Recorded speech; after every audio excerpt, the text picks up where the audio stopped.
As if she heard me, she looked up, shifted slightly in her seat, and sighed. She seemed to apologize, and at the same time to say to me, "If only you knew." Then she looked at life again.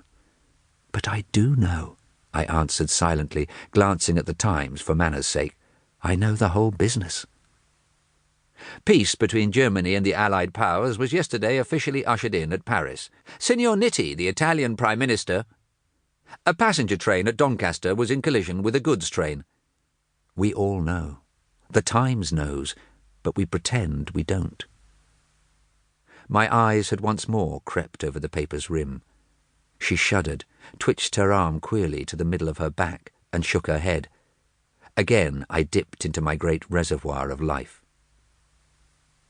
"Take what you like," I continued. "Births, deaths, marriages, court circular, the habits of birds, Leonardo da Vinci, the Sandhills murder, high wages and the cost of living. Oh, take what you like," I repeated. "It's all in the Times." Again, with infinite weariness, she moved her head from side to side, until, like a top exhausted with spinning, it settled on her neck. The Times was no protection against such sorrow as hers, but other human beings forbade intercourse. The best thing to do against life was to fold the paper so that it made a perfect square, crisp, thick, impervious even to life. This done, I glanced up quickly, armed with a shield of my own. She pierced through my shield.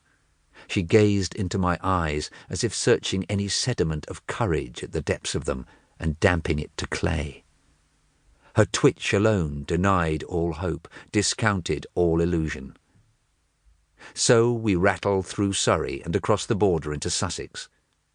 But with my eyes upon life, I did not see that the other travellers had left one by one, till save for the man who read, we were alone together.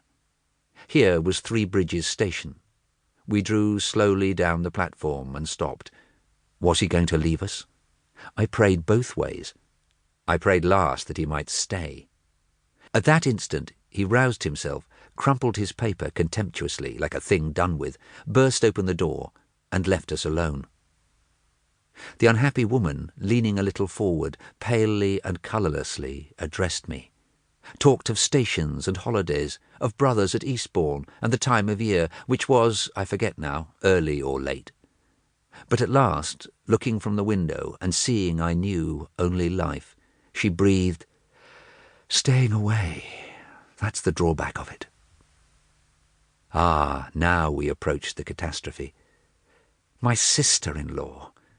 The bitterness of her tone was like lemon on cold steel, and speaking not to me but to herself, she muttered, "Nonsense," she would say. "That's what they all say."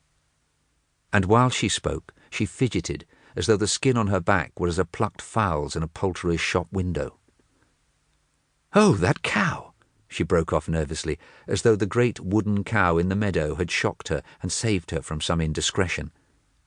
Then she shuddered, and then she made the awkward angular movement that I had seen before, as if, after the spasm, some spot between the shoulders burnt or itched. Then again she looked the most unhappy woman in the world, and I once more reproached her, though not with the same conviction, for if there were a reason, and if I knew the reason, the stigma was removed from life. "Sisters-in-law," I said. Her lips pursed as if to spit venom at the word. Pursed they remained. All she did was to take her glove and rub hard at a spot on the window-pane. She rubbed as if she would rub something out forever, some stain, some indelible contamination.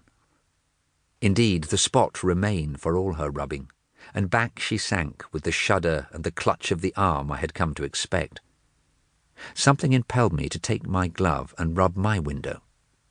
There, too, was a little speck on the glass. For all my rubbing, it remained. And then the spasm went through me. I crooked my arm and plucked at the middle of my back. My skin, too, felt like the damp chicken skin in the poulterer's shop window. One spot between the shoulders itched and irritated, felt clammy, felt raw. Could I reach it? Surreptitiously I tried. She saw me. A smile of infinite irony, infinite sorrow flitted and faded from her face. But she had communicated, shared her secret, passed her poison.